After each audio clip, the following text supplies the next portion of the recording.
अस्सलाम वालेकुम dear students. आज का जो हमारा लेक्चर है ये कंटिन्यूटी है पिछले लेक्चर की, जिसमें मैंने आपको बताया था कि नॉमेनक्लेचर ऑफ कोऑर्डिनेशन कंपाउंड्स में लिगेंड्स होते हैं। वो लिगेंड्स क्या होते हैं, यानी आयन और molecule attach to the central metal atom by donating pair of electrons, जिसमें मैंने आपको उसकी क्लासिफिकेशन बताई थी कि किस तरह से एनायनिक लिगेंड्स हैं, न्यूट्रल लिगेंड्स हैं और पॉलीडेंटेड या मल्टीडेंटेड लिगेंड्स हैं जिनकी डेंसिटी ग्रेटर देन 1 होती है। और उसमें हमारे पास एनायनिक लिगेंड्स भी होते हैं जो नेगेटिवली चार्ज होते हैं, और फिर उसमें न्यूट्रल लिगेंड्स भी होते हैं। और उसमें मैंने आपको ऑर्गेनिक लिगेंड्स का बताया था कि जो आपके सिलेबस में दो ही ऑर्गेनिक लिगेंड्स हैं, इथाइलिन डायमाइन और EDTA, ethylene diamine tetra acetate. तो उसके बाद हम आते हैं, आज का लेक्चर हमारे पास है कि नॉमेनक्लेचर ऑफ कोऑर्डिनेशन कंपाउंड जो कि इनऑर्गेनिक केमिस्ट्री के कंपाउंड्स हैं वो किस तरह से किया जाएगा। तो नॉमेनक्लेचर का मतलब होता है गिविंग नेम्स, और कोऑर्डिनेशन कंपाउंड्स क्या होते हैं, substances in which central transition metal. अब सेंट्रल ट्रांजिशन मेटल एटम क्या होता है, ये डी ब्लॉक की सीरीज जो आपके बुक में इंक्लूड है, डी ब्लॉक एलिमेंट्स हैं स्कैंडियम से लेकर जिंक तक। तो वैसे तो 3D सीरीज है, 4D सीरीज है, 5D सीरीज है, 6D सीरीज है, मगर आपके सिलेबस में जो है 3D सीरीज इंक्लूड है स्कैंडियम से लेकर जिंक तक। तो यहाँ पर जो कोऑर्डिनेशन कंपाउंड्स की नेमिंग होगी वो उन्हीं में से होगी। तो यहाँ पर सेंट्रल मेटल एटम जो ट्रांजिशन मेटल या डी ब्लॉक एलिमेंट्स है, वो अगर सब्सटेंस जो है सराउंडेड बाय नेगेटिव आयंस और न्यूट्रल मॉलिक्यूल्स, जिनको लिगेंड्स भी कहा जाता है। नेगेटिव आयंस और न्यूट्रल, नेगेटिव में मैंने आपको बताया था कि एनायनिक लिगेंड्स है, और न्यूट्रल वो मैंने आपको बताया था कि जो जीरो चार्ज कैरी करते हैं। तो अगर उस तरह से उनकी कोऑर्डिनेशन है या आपस में डेटिव बॉन्ड के थ्रू या कोऑर्डिनेशन कोवेलेंट बॉन्ड के थ्रू अगर वो लिंक है, तो उन कंपाउंड्स को कहा जाता है कोऑर्डिनेशन कंपाउंड। लिगेंड्स हम पढ़ चुके हैं कि एनी आयन और molecule attached to the central metal atom, जिसको हम शॉर्ट हम सीएमए कहते हैं, by donating pair of electrons. Ligands जो हैं उनको इलेक्ट्रॉन का पेयर डोनेट करते हैं, जिसको वो वर्क करते हैं एज ए लुईस बेस। और सेंट्रल मेटल एटम जो है या ट्रांजिशन मेटल एटम, वो इलेक्ट्रॉन का पेयर एक्सेप्ट करता है, it works as the Lewis base और लुईस एसिड। इस तरह से लुईस ये डी ब्लॉक एलिमेंट्स और लिगेंड्स के बिटवीन जो बॉन्ड बनती है वो डेटिव बॉन्ड या कोऑर्डिनेट बॉन्ड होती है, जिसके थ्रू वो आपस में लिंक होते हैं। सो उसमें एक और भी टर्म है कोऑर्डिनेशन नंबर। कोऑर्डिनेशन नंबर क्या होता है, the number of coordinate bonds exist between the metal ions and the surrounding ligands is known as the coordination number. कि कितने number of electron of pair जो हैं उन्होंने उसने लिगेंड ने डोनेट किए हैं, कितने बॉन्ड्स बनी हैं, और जो नंबर ऑफ बॉन्ड्स हैं जो बनती हैं उनको कहा जाता है कोऑर्डिनेशन नंबर। फॉर एग्जांपल हम इसको डिटेल में इस तरह से स्टडी करेंगे कि हमारे पास ये कोऑर्डिनेशन कंपाउंड है। इस कोऑर्डिनेशन कंपाउंड में ये क्रोमियम है, this is the central metal atom, या लुईस एसिड के तौर पर मैंने आपको बताया था वर्क करेगा कि it accept electron pair acceptor. ये क्या है, डी ब्लॉक एलिमेंट है। फिर यहाँ पर शॉर्ट ब्रैकेट्स में देखें अमोनिया, अमाइन, ये क्या है, अमाइन है, ligand, it works as the ligand. Ligand की डेफिनेशन क्या थी, एनी आयन नेगेटिवली चार्ज हो या न्यूट्रल मॉलिक्यूल हो जो अटैच होता है किसके साथ, सेंट्रल मेटल एटम के साथ, वो कहलाता है लिगेंड। तो ligand it works as the Lewis base. और अटैचमेंट किस तरह से होती है, ये इलेक्ट्रॉन का पेयर देगा क्रोमियम जैसे सेंट्रल मेटल एटम को, और ये इलेक्ट्रॉन का पेयर एक्सेप्ट करेगा। तो इन दोनों के बिटवीन जो बॉन्ड होगी that is the dative bond या कोवेलेंट कोऑर्डिनेट बॉन्ड, उसके थ्रू ये आपस में लिंक होंगे। तो ये लिगेंड है, it is a Lewis base हम कह सकते हैं, और ये इलेक्ट्रॉन पेयर डोनेट करता है। तो इलेक्ट्रॉन पेयर डोनर है, किसको डोनेट करेगा, सेंट्रल मेटल एटम को। और बॉन्डिंग कैसी होगी, कोवेलेंट कोऑर्डिनेट बॉन्ड, जिसको डेटिव बॉन्ड भी कहा जाता है। अब ये है 6 नंबर, 6 6 क्या है, 6 इसकी डेंसिटी कहलाएगी। 6 इज द डेंसिटी। डेंसिटी का मतलब है कि कितने नंबर ऑफ लोन पेयर्स इसने डोनेट किए हैं सेंट्रल मेटल एटम को। यहाँ पर 6 है, इट मीन्स के number of lone pairs attach जो इसके साथ हैं 6 इसने डोनेट किए थे इस सेंट्रल मेटल एटम को, और इसका ये नंबर कहलाएगा कोऑर्डिनेशन नंबर, कोऑर्डिनेशन नंबर। और ये बड़ी वाली जो ब्रैकेट्स हैं जिनके पैरेंथेसिस भी हैं, ये कहलाती हैं कोऑर्डिनेशन स्फीयर। और इसके यहाँ पर जो है ये कहलाएगा काउंटर आयन।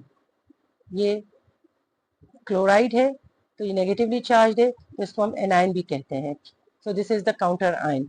यहाँ पर भी हो सकता है ये वाला काउंटर आयन, सपोज अगर यहाँ पर पोटेशियम है तो वो कहलाएगा काउंटर आयन, वो भी काउंटर आयन कहलाएगा, और बट वो कैटायन होगा, इसलिए पोटेशियम पॉजिटिव चार्ज कैरी करता है। जहाँ पर कोई भी पॉजिटिव वाला चार्ज होगा वो इस जगह पर आएगा, और नेगेटिवली चार्ज इस जगह पर आएगा, और दोनों ही काउंटर आयन ही कहलाएंगे। काउंटर आयन किस लिए कहते हैं कि ये हमारे पास जो उससे पता लगता है कि हमारा कोऑर्डिनेशन स्फीयर जो है वो कौन सी चार्ज कैरी करता है। फॉर एग्जाम्पल ये नेगेटिव है तो इसका मतलब है कि ये हमारे पास कोऑर्डिनेशन स्फीयर जो है ये पॉजिटिव चार्ज कैरी कर रहा है, तो इसलिए इसको काउंटर आयन भी कहते हैं। अब क्वेश्चन ये राइज होता है कि ट्रांजिशन मेटल जो होते हैं ये कोऑर्डिनेशन बॉन्ड कंपाउंड्स क्यों बनाते हैं।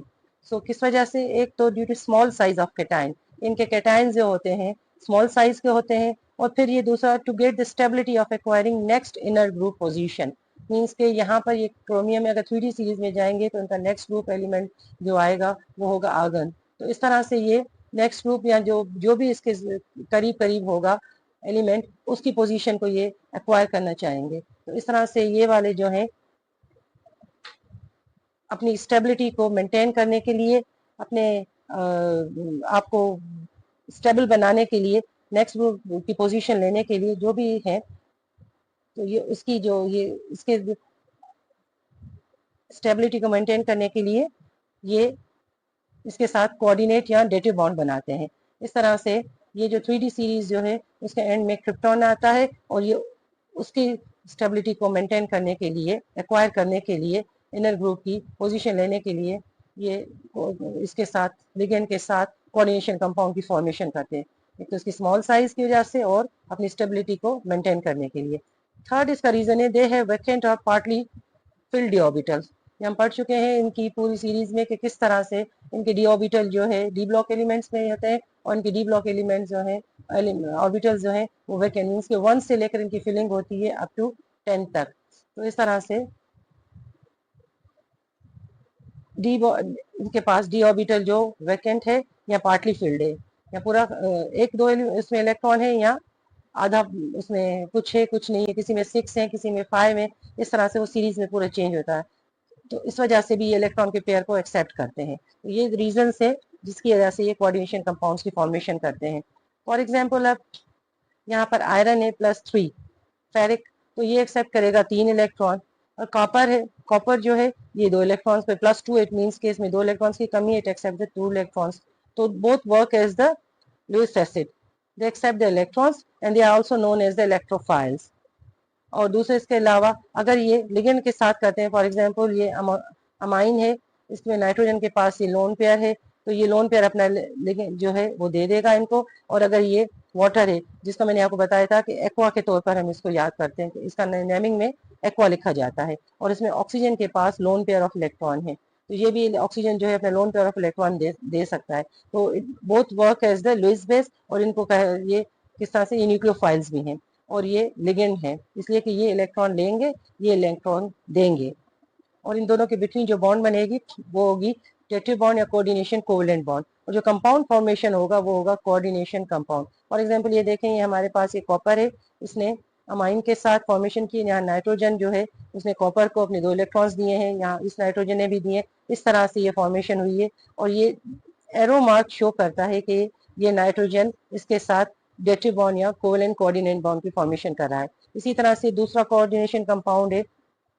आयरन के साथ, यहाँ पर वाटर है H2O, तो यहाँ पर ये ऑक्सीजन जो है उसने 2 इलेक्ट्रॉन्स दिए हैं, और इस तरह से 2 इलेक्ट्रॉन्स इसने 2 इलेक्ट्रॉन्स इसने, इस तरह से ये एरो मार्क शो करता है कि इलेक्ट्रॉन की जो शेयरिंग हो रही है यहाँ से यहाँ पर हो रही है, मीन्स के इस एरो मार्क की तरफ, ऑक्सीजन से आयरन की तरफ।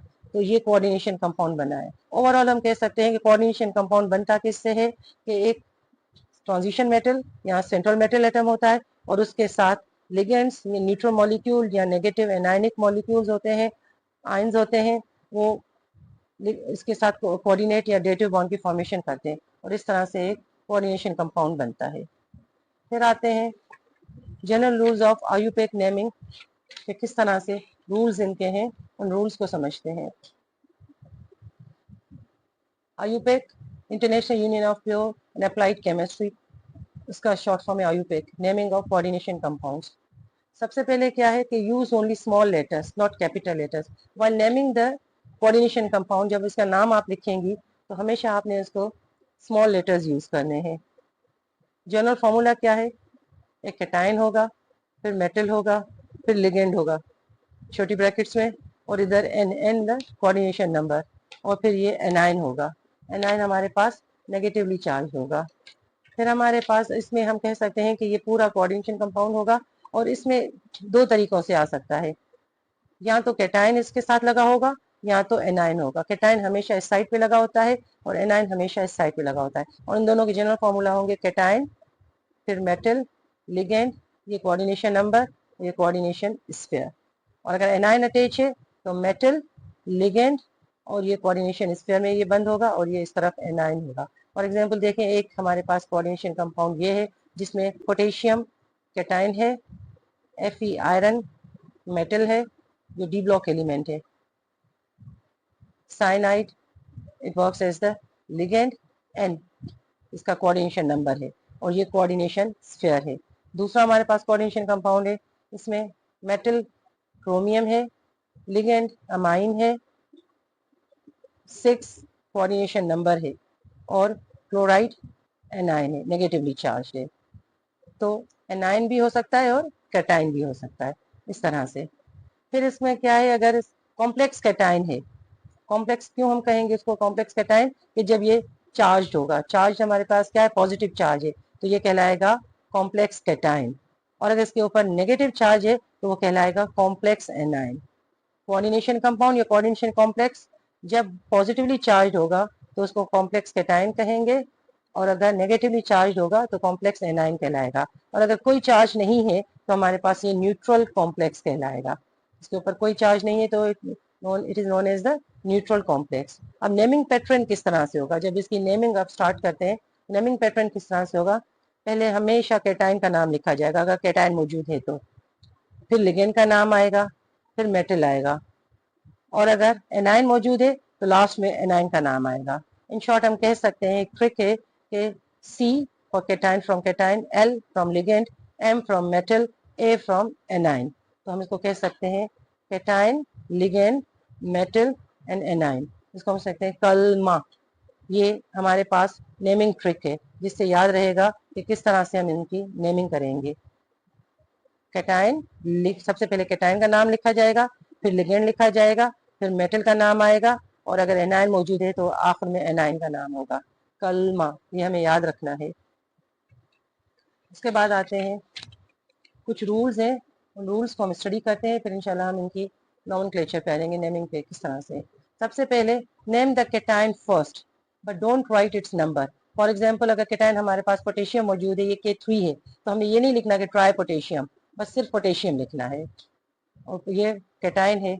और फिर इससे पहले हमें ये भी करना है कि calculate the oxidation state of central metal atom. जो हमारे पास ट्रांजिशन मेटल या डी ब्लॉक एलिमेंट अगर जो भी मौजूद होगा तो उसकी ऑक्सीडेशन स्टेट सबसे पहले हम कैलकुलेट करेंगे, तो फिर हमारे कोऑर्डिनेशन नंबर, इसमें कोऑर्डिनेशन कंपाउंड की नेमिंग बहुत आसान हो जाती है। फिर हमारे पास है नेम द लिगेंड।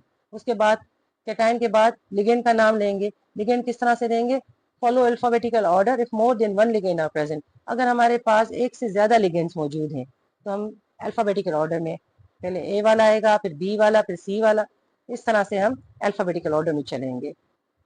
और write tris, bis, tetrakis, pentakis etcetera for organic ligands.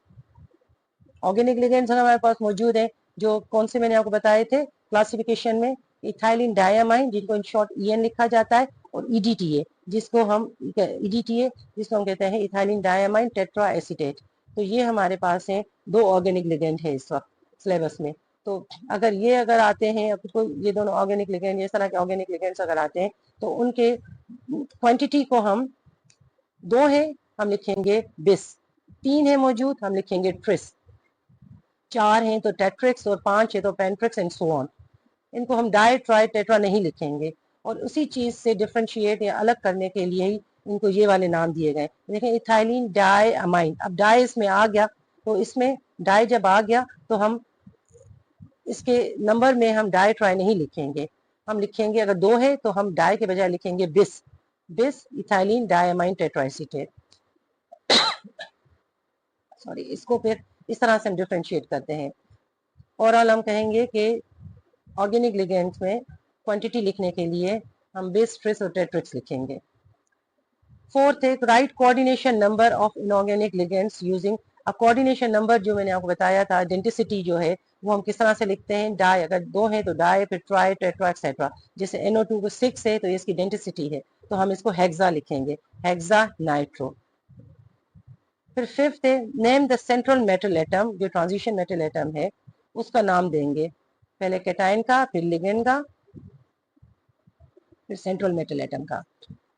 अगर सेंट्रल मेटल एटम जो हमारे पास अगर इफ एनायनिक कॉम्प्लेक्स मौजूद है, जैसे ये हमारे पास है, इसमें देखें ये हम इसको एनायनिक कॉम्प्लेक्स कहेंगे इसलिए कि नेगेटिवली चार्ज है। तो अगर एनायनिक कॉम्प्लेक्स है तो हम सेंट्रल मेटल एटम के एंड में ATE देंगे, सफिक्स में ATE देंगे। फॉर एग्जांपल ये है तो पोटेशियम हेक्सा नाइट्रो, कोबाल्ट है मगर ये है एनाइन, ये देखें नेगेटिवली चार्ज है तो एनाइन है, तो इसीलिए इसको हम कोबाल्ट को कोबाल्टेट ATE कोबाल्टेट लिखेंगे सफिक्स में।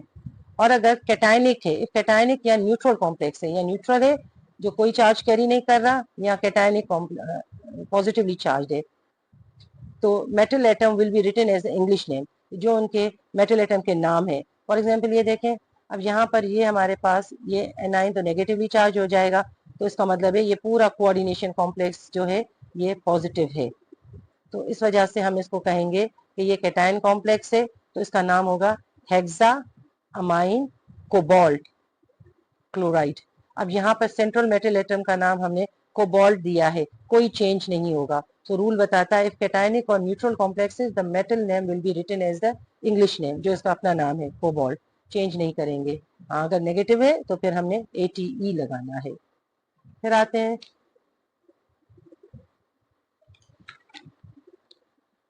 अब यहाँ पर हमारे पास, पहले मैंने आपको बताया था कि वो कैटायनिक कॉम्प्लेक्स था, अब यहाँ पर न्यूट्रल कॉम्प्लेक्स है। न्यूट्रल कॉम्प्लेक्स में देखें इधर ना एनाइन है ना कैटायन है और कोई चार्ज भी मौजूद नहीं है, तो उसको हम कहेंगे कि यहाँ पर अगर कोई चार्ज मौजूद नहीं है तो this is the neutral complex. अब न्यूट्रल कॉम्प्लेक्स के हिसाब से इसके पास हमारे पास जो रूल हमें बताता है कि जो ट्रांजिशन मेटल एटम है उसका नाम हमने इंग्लिश वाला नेम जो इसका अपना मेटल नेम है वही रखना है, कोई इसमें चेंज नहीं करनी। तो ये हो जाएगा triammine trinitro cobalt 3। Cobalt as it is cobalt ही रहेगा because this is the neutral complex. फिर रूल नंबर 6 है राइट द ऑक्सीडेशन स्टेट और number of the metal atom in Roman number. अब ये ऑक्सीडेशन स्टेट जो है इसकी, ये हमने जो सेंट्रल मेटल एटम है उसकी जो ऑक्सीडेशन स्टेट है हमने रोमन नंबर में लिखनी है। For example oxygen number of cobalt अगर हम निकालते हैं तो हमारे पास आइए +3, तो हम लिखेंगे पोटेशियम हेक्सानाइट्रो कोबाल्टेट 3 रोमन नंबर में। देखें 1 2 3 ये रोमन नंबर्स में हमने इसकी लिखनी है। हम इस तरह से 3 ऐसे नहीं लिखेंगे बल्कि 1 2 3 रोमन नंबर्स में इसकी ऑक्सीडेशन स्टेट लिखेंगे और स्मॉल ब्रैकेट जरूर देंगे। रूल नंबर 7 है name the A9 but don't write it's name और क्वांटिटी। उसी तरह से जो हमने पहला रूल पढ़ा था कि अगर कैटायन मौजूद है तो उसका नाम देंगे, इसकी क्वांटिटी नहीं देनी, और अगर एनाइन मौजूद है तो इसका नाम देना है, इसकी क्वांटिटी नहीं देनी। अब यहाँ पर हम सिर्फ सल्फेट ही लिखेंगे, tetra amine copper 2 sulphate, just sulphate को, इसकी क्वांटिटी हमने नहीं देनी। और लास्ट हमारे पास है right ion at the end of the complex complex has charge. अब ये हमारे पास सपोज एग्जांपल है, और ये देखें कॉम्प्लेक्स हमारे पास नेगेटिवली चार्ज है, तो ये कॉम्प्लेक्स है। जब कॉम्प्लेक्स है तो हम इसको एंड में जरूरी है, कॉम्प्लेक्स आयन है तो जरूरी है हम इसमें एंड के नाम में आयन जरूर लिखेंगे। तो ये हो जाएगा टेट्रा हाइड्रोक्सो जिंकेट 0, इसका ऑक्सीडेशन नंबर है। आयन आयन लिखना जरूरी है, अगर नहीं लिखेंगे तो ये नाम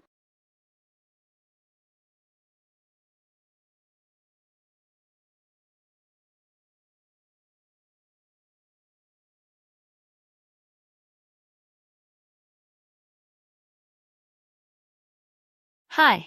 If you like this video, please click the thumbs up icon. If you're new to the channel, please subscribe and do click on the bell icon so that every new video notification reaches you promptly. Share this video to spread the knowledge. And do share your comments as I read every one of them.